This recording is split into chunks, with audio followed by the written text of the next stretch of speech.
So আমাদের এই এর আগের পার্টটাতে দেখেছিলাম যে আসলে এস্টিমেশনটার কোয়ালিটিটাকে ইমপ্রুভ করতে গেলে আমাদের হোয়াট শুড বি ডান। এখন এর আগে তো সমস্ত কশন গুলো অলরেডি করা হয়েছে, এবার আমরা একটু দেখবো যে এস্টিমেশন কি কি ভাবে আমাদের করা যায়। বেসিক্যালি এস্টিমেশনটা আসলে দুভাবে করা যায়, একটা হচ্ছে টপ ডাউন আর একটা হচ্ছে বটম আপ।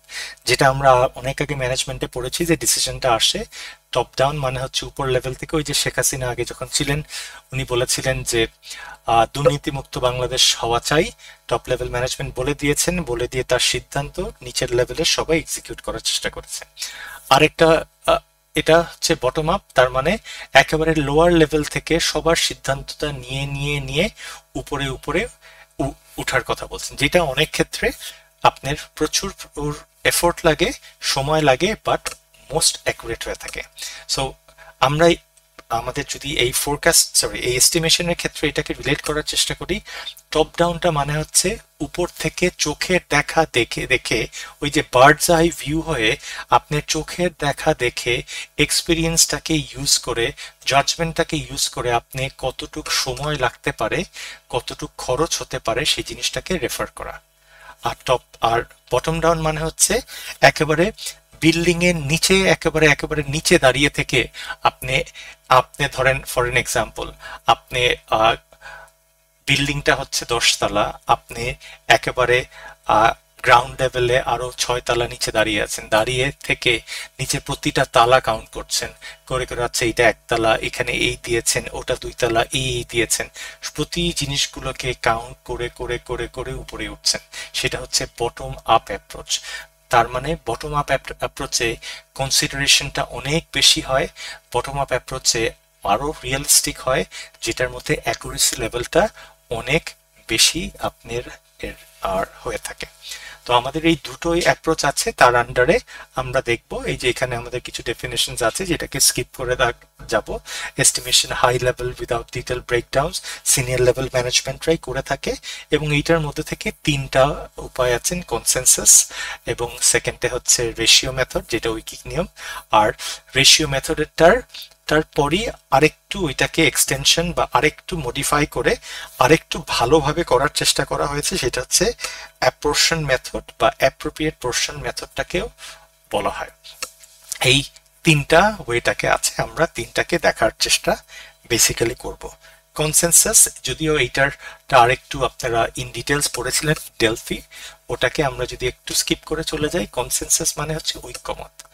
এখানে কি করছেন, টপ লেভেলের ম্যানেজমেন্ট যারা আছেন, সার্টেনলি যারা যারা বস মানুষগুলো আছেন, সেই বস মানুষগুলোই আপনারা মূলত প্রজেক্টটাকে দেখবেন, একটা রাফ কাট এস্টিমেট করবেন, আপনাদের পূর্বের অভিজ্ঞতা যেটা আছেন সেই হিসাবেই করবেন।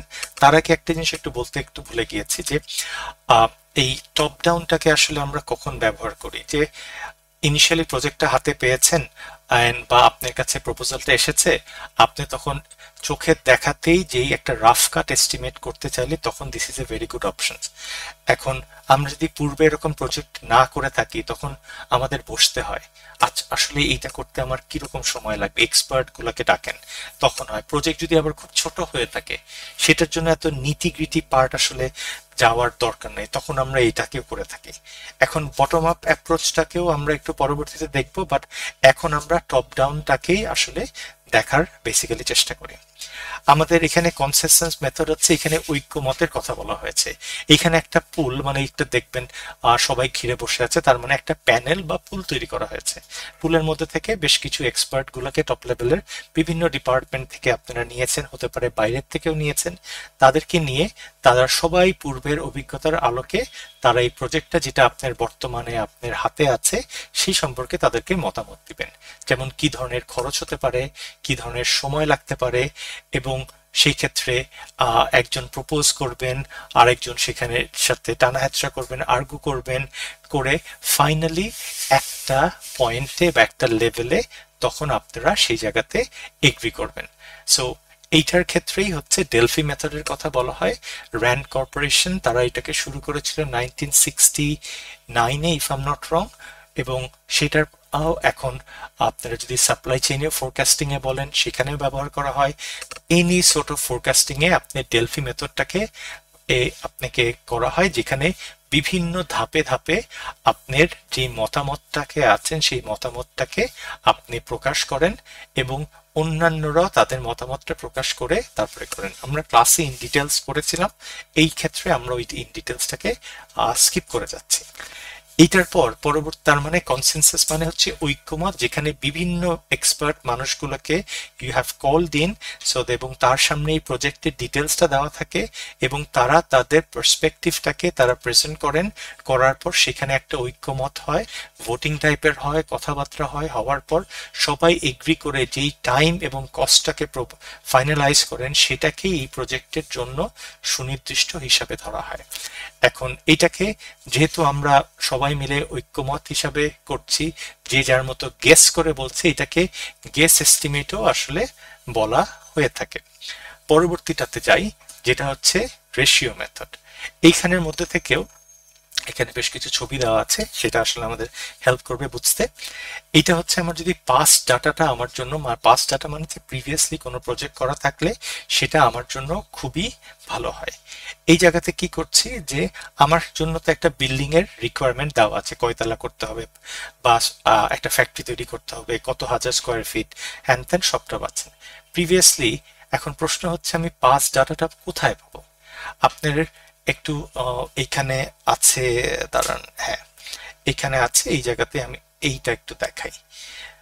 এখানে টেমপ্লেটস এর মধ্যে থেকে এই জায়গাটা যদি আমি একটু ম্যাগনিফাই স্লাইড এইখানটা করি, আপনি যখন একেবারে ক্লোজারে যাচ্ছেন বা প্রজেক্টটাকে টার্মিনেট করছেন, জমা দিচ্ছেন, সেইখানে একেবারে সবার লাস্টে আপনার এবং 2 নম্বরে ট্রান্সফার ডকুমেন্টস এবং লেসন লার্ন, আপনাকে একটা লগ বুক, একটা আপনার ওই যে বায়ো ওর মতো একটা লিখতে হয়। এই প্রজেক্ট করতে গেলে কি কি ঝামেলা ফেস করেছেন, কিভাবে কাজ করেছেন, রিস্ক যা যা চিন্তা করেছিলেন, এই রিস্কের মধ্যে থেকে কোন কোন রিস্কগুলোকে আপনারা ফেস করেছেন, রিস্কগুলোর কিভাবে মিটিগেট করেছেন, এরকম সকল কিছু একটা বায়ো কাইন্ড অফ থিং আপনার জমা দিতে হয়।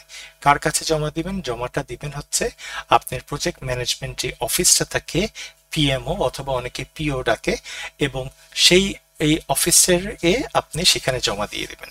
এবং জমা দিলে প্রতিটা প্রজেক্টের সাথে এইটার একটা ফাইল নথি আকারে থাকে। যখনই আমি এই ধরনের প্রজেক্ট ভবিষ্যতে করতে যাব, আমি আমার আর্কাইভে খোঁজ করে দেখব যে আমার কোম্পানির এরকম কোনো প্রজেক্ট করেছিল, ওইটার পেপারটা দেখি, সেম ভাবে আমরা দেখার চেষ্টা করব। এখন সেই জন্য পাস ডেটা, সেখানে পার স্কোয়ার ফিট কত খরচ হয়েছে, হ্যান ত্যান হাবি যাবে, এই সব কিছু দেওয়া থাকে। এখন আপনি কি করলেন, আপনি সেই এই দেখে, অথবা আপনি প্রিভিয়াসলি করেছেন, সেই আইডিয়া হয়তো আপনার কাছে আছে, আপনি তখন টপ লেভেল ম্যানেজমেন্ট গুলো যাদের আছেন তাদের সাথে কনসাল্ট অবশ্যই করবেন। এখানে বসে আপনি তখন বললেন যে আচ্ছা, এই ফ্যাক্টরি করতে গিয়ে আমার খরচ কত পড়েছে, পার স্কোয়ার ফিটের খরচ আমার প্রায় 9,000 টাকার মতো পড়ে গিয়েছে। এখন আপনাকে দেখবেন যে বর্তমানে যেই আমার কাছে প্রজেক্টটা আছে, এই প্রজেক্টের রিকোয়ারমেন্ট কতটুকু। এখন আপনাকে বললো যে এর আগের পার স্কোয়ার ফিট খরচ পড়েছিল হচ্ছে আপনার 9,000 টাকা। এখন এইবারের আর আপনি যে প্রজেক্টটা হাতে পেয়েছেন সেটা হচ্ছে 10,000 স্কোয়ার ফিটের প্রজেক্ট। তার মানে আপনি 10,000 স্কোয়ার ফিটের প্রজেক্টটাকে এর আগে যে প্রতি স্কোয়ার ফিট 9,000 টাকা লেগেছিল সেটা দিয়ে গুণ করেন। গুণ করলে যেটা হবে সেটাই হয়ে যাবে আপনার এই প্রজেক্টটা করতে গিয়ে আপনার খরচ। তার মানে পূর্বের যেই ডেটাটা আপনার কাছে আছে তার পার স্কোয়ার ফিট অথবা পার ফ্লোর, সেই হিসাবে যা আপনার খরচটা বের হচ্ছে সেটাকে মাল্টিপ্লাই করছেন বর্তমানে আপনার যে রিকোয়ারমেন্টটা আপনার হাতে আছে। আগেরটা ছিল হয়তো 5,000 স্কোয়ার ফিটের, যার জন্য পড়েছিল 9,000 টাকা পার স্কোয়ার ফিট। এইবার তৈরি করছেন দ্বিগুণ সাইজের 10,000 স্কোয়ার ফিট, সেই 9,000 টাকাটাকেই বেস লাইন ধরে 10,000-এ গুণ দিলে যেই টাকাটা আসবে সেই টাকাতে। এখন আপনি দেখছেন 5,000 স্কোয়ার ফিটের সেই প্রজেক্টটা করতে আপনার সময় লেগেছিল আপনার 270 ডেজ।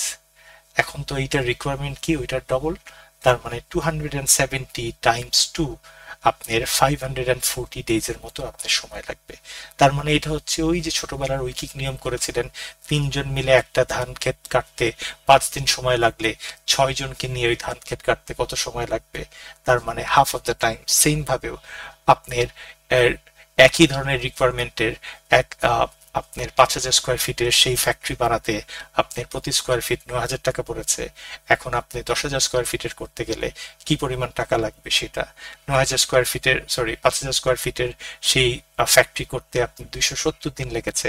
তার মানে এখন 10,000 স্কোয়ার ফিটের করতে গেলে আপনার কত সময় লাগবে সেটাকে আপনি সহজেই বের করে ফেলছেন। এইটার কিভাবে করতে হয় তার একটা পরবর্তী স্টেপটা দিয়েছি। এই যে এখানের মধ্যে থেকে যে আপনি রেডিমেড গার্মেন্টস এর যদি একটা ফ্যাক্টরি ইয়ে টাইপের করতে চান, সেখানের মধ্যে থেকে 50,000 স্কোয়ার ফিটের কথা বলা হয়েছে।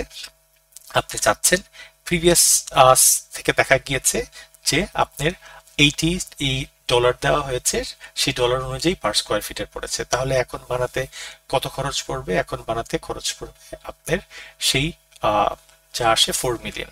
টাইমটার ক্ষেত্রে যদি দেখেন, টাইমটা আপনার করতে গিয়ে পূর্বে আমরা করেছি ধরেন আমার আর 5,000 স্কোয়ার ফিটটাকে বলেছিলাম সেই করতে আমার 270 দিন লেগেছে, এখন লাগবে 540 দিন। সেই টাইমটাও যেরকম পূর্বেরটা থেকে আপনাকে বেস লাইন হিসেবে ধরছেন, টাকাটাকেও বেস লাইন হিসেবে ধরে পরবর্তীতে বের করার চেষ্টা করছেন। তার মানে আমরা এই পর্যন্ত দুটো দেখেছি। একটা হচ্ছে কনসেনসাস, তার মানে বস লেভেল মানুষগুলো বসবেন, একটা প্যানেল গঠন করবেন, একটা কমিটি গঠন করবেন, করে তারা তাদের মতামত দিবেন, সময় কতটুক লাগবে, টাকা কতটুক লাগবে, সেইটা নিয়ে সবার মধ্যে আর্গুমেন্ট হবে। উনি বলবেন না আপনি বেশি বলছেন, এইটা হওয়া উচিত, এই আর্গুমেন্টের মাধ্যমে সেটাকে বের করবেন। এইটার অ্যাপ্রোচটা আমরা ডেলফি মেথডটাকে দেখেছিলাম, আমরা ক্লাসে সেই কথাটা বলেছিলাম। সেকেন্ডে রেশিও মেথডটাতে আসবেন, যে প্রিভিয়াস ডেটা থাকলে সেগুলোকে বেস লাইন হিসাবে ইউজ করে বর্তমানে যে রিকোয়ারমেন্টটা আছেন সেই রিকোয়ারমেন্টের সাথে মাল্টিপ্লাই করার চেষ্টা করবেন। করলে সময় এবং টাকা এই দুটাই বের হয়ে যাবে। আমরা বলেছিলাম এটার আরেকটা মেথড আছে, সেই আরেকটা মেথডটা হচ্ছে অ্যাপ্রোপ্রিয়েট পোর্শন মেথড। অ্যাপোর্শন মেথডও আপনার বলা হয়, এই যে এখানে দেওয়া আছেন। এইটা মূলত এর আগেরটার যা, সেই আগেরটার একটু ইমপ্রুভ ভার্সনটাতে আসেন। এখন এখানের মধ্যে কি আছেন, সেম ভাবে এখানে একটু হাইলাইট করে দিয়েছি রেড দিয়ে। এটা আপনার বোঝার জন্য হয়তো কিছুটা আপনার হেল্প হবে। আপনার একটু আগে খেয়াল করেন পূর্বের মেথডটা যা ছিল তার এটার কিচ্ছু না, জাস্ট একটা এক্সটেনশন। আরেকটু আমরা কস্টটাকে আরেকটু ডিটেইল ধরার চেষ্টা করি। এর আগেরটাতে কি করেছিল, একটা লামসাম পার স্কোয়ার ফিট হিসাবে ধরেছিল। এইটাকে আমরা আরেকটু ভেঙে ভেঙে দেখার চেষ্টা করব। এর আগে কি করেছিলেন, যে আমাদের যে গার্মেন্টসটার যদি এর আগের উদাহরণটা দেই, গার্মেন্টসটা বানাতে আমার, আর এখানে দেওয়া আছে কতটুক টাকাটা দেখে নেই, সেখানে আমার 4 মিলিয়নের মতো আপনার খরচ হচ্ছে। তার মানে আমার 50,000 স্কোয়ার ফিটের প্রতিটাতে $80 করে খরচ করে 4 মিলিয়নটাকে একটা লামসাম খরচ হচ্ছে। এখন আমি এইটার তো সব মিলায় ধরলাম যে একটা লামসাম, বাট এটা তো আমাকে একটা গাইডলাইন্স একটু একটু হয়তো অতটা ক্লিয়ার ভাবে দিবে না। আমি তখন কি করব, আচ্ছা আরেকটু কি ইমপ্রুভ করা যায়? হ্যাঁ করা যায়। কিভাবে করব? এইটা বানাতে গেলে আমার কি কি লাগছে? আমার একটা ফাউন্ডেশন লাগছে, বেসটা লাগবে, তারপরে সে ফ্যাক্টরি বানাতে গেলে ফ্রেম লাগবে, তারপরে ফ্রেমের পর আপনি টিন দেওয়া লাগবে, তার মধ্যে থেকে প্লাম্বিং এর কাজ লাগবে, ইলেকট্রিকের কাজ লাগবে, তারপরে হচ্ছে যে ধরেন লেবার লাগবে, তারপরে কনস্ট্রাকশন লাগবে বিল্ডিং করতে। এরকম প্রতিটা খাত আমরা বের করছি কি কি লাগছে। তার মানে ওই ফ্যাক্টরিটা যে বানাতে যাব, সেই ফ্যাক্টরিটা বানাতে গেলে আমার কি পরিমাণ কাজকর্ম করা লাগবে। তখন আপনি দেখলেন যে আমার একটা ফাউন্ডেশন তৈরি করা লাগছে, আমার পিলার লাগছে, পিলারে টিন লাগছে, লেবার খরচ লাগছে, ইউটিলিটি এগুলো দেওয়া লাগছে, সো লাইটিং লাগছে। প্রতিটা খাতগুলোকে বের করার চেষ্টা করলেন। এখন খাতগুলা বের করার পর আপনি তাহলে বললেন আচ্ছা এই তাহলে আমার যে টোটাল জিনিসটাকে ধরছি, এইটার মধ্যে তাহলে কত পার্সেন্ট আমার ফাউন্ডেশনে খরচ হতে পারে। আমি তো ওই যে 4 কোটি ধরেছিলাম, যেটা আমার আর 4 কোটি ছিল নাকি 4 মিলিয়ন, সরি 40 লাখ ধরেছিলাম। সো 40 লাখ যদি ধরি, 40 লাখ ডলারের মধ্যে থেকে, তার মানে কত, আপনার দুটো অপশন আছে, আইদার আপনি পার্সেন্টেজ হিসেবে ধরতে পারেন অথবা সংখ্যা হিসেবে ধরতে পারেন। তার মানে আপনার টোটাল যেই ফ্যাক্টরিটা বানাতে গিয়ে আপনার 4 মিলিয়ন খরচ আপনি এস্টিমেট করেছেন। তার মানে এই 4 মিলিয়নের মধ্যে আপনার ফাউন্ডেশনে কতটুকু লাগতে পারে আপনার এস্টিমেট করলেন, হতে পারে 10%, হতে পারে 5%। আচ্ছা এই যে স্টিলের পিলারগুলো বসাবো, ফ্রেমগুলোকে বসাবো, এই ফ্রেমে আমার কতটুকু খরচ হতে পারে? 20 অথবা 30%, যেটাকে ধরলেন। এইভাবে করে প্রতিটা খাতে আপনি খরচ কত শতাংশ হতে পারে সেটা আপনাকে নির্ধারণ করছেন। অপশন দুটো, আইদার পার্সেন্টেজ হিসেবে ধরতে পারেন অথবা রাউন্ড ফিগার হিসেবে ধরতে পারেন। এটার সবচেয়ে কমন প্র্যাকটিস হয়ে থাকে স্যার, দেখবেন হাউস বিল্ডিং এর লোন যখন অ্যাপ্লাই করেন তখন তারা আপনাকে টাকাটা ডিসবার্স করে আপনার ফাউন্ডেশনে কত টাকা, আপনি যদি 2 কোটি টাকা লোন নিয়ে থাকেন, ফাউন্ডেশনে আপনার জন্য 50 লাখ টাকা বরাদ্দ আছে। সো ফাউন্ডেশন যখন শেষ হবে বা চলমান চলছে, ফাউন্ডেশন পর্যন্ত আপনাকে 50 লাখ টাকা দিয়ে দেখবে ফাউন্ডেশন হয়েছে কিনা। এখন একতলা করতে যাচ্ছেন, একতলার জন্য আপনার বাজেট আছে 20 থেকে 22 লাখ টাকা, সে আপনাকে অতটুকু ডিসবার্স করবে। দুতলাতে এভাবে করে করে প্রতিটা খাতের জায়গায় একটা সার্টেন পার্সেন্টেজ অ্যালোকেট করা আছে। এর আগেরটাতে কি করেছিলেন, একটা ঐকিক নিয়ম হিসাবে 5,000 স্কোয়ার ফিটের একটা ফ্যাক্টরি বানাতে আপনার যা খরচ পড়েছে, এখন আপনি এই সাইজের ফ্যাক্টরি বানাতে গিয়ে আপনি সবটক মিলা হিসাব করছেন $4 মিলিয়ন আপনার পড়ছে, $40 লাখ পড়ছেন। এটা হচ্ছে লামসাম হিসাব। এখন এই জায়গাতে আরেকটু ফাইন টিউন করে ওই 4 লাখটাকেই কোথায় কোথায় খরচটা হচ্ছে, এই সেক্টরে এত পার্সেন্ট, ওই সেক্টরে, প্রতিটা সেক্টর ওয়াইজ এটাকে আপনি ভাগ করে ফেলছেন। এইটারই একটা ব্রেকডাউন এই পরবর্তীতে দেওয়া আছে। ওই যে যা যা খরচগুলো হয়েছে তার জন্য ল্যান্ড এবং এটার প্রিপারেশন করতে, মাটি টাটি সমান করতে, পাইলিং করতে টরতে আপনার টোটাল খরচে 20% লাগছে। বিল্ডিংটা দাঁড় করাতে আপনার 40%-এর মতো খরচ হচ্ছে। এর ভিতরে মেশিন কিনবেন ফ্যাক্টরি বানাতে, মেশিনের খরচের কথাও আপনি ধরেছেন। এর মধ্যে যে লাইট টাইট হ্যান ত্যান সেটা ধরেছেন। প্রজেক্ট যাকে দিয়ে কাজ করাবেন ওই কোম্পানি বা কনস্ট্রাকশন কোম্পানি, তার একটা খরচ ধরেছেন। এইভাবে ধরে টোটাল যে বাজেটটা আছেন, এই বাজেটটা কোন কোন জায়গাতে খরচ হবে সেটার একটা এস্টিমেটেড। এইটা আপনার রেশিওর থেকেও মাচ বেটার, বিকজ এটা প্রতিটা পয়েন্টসে।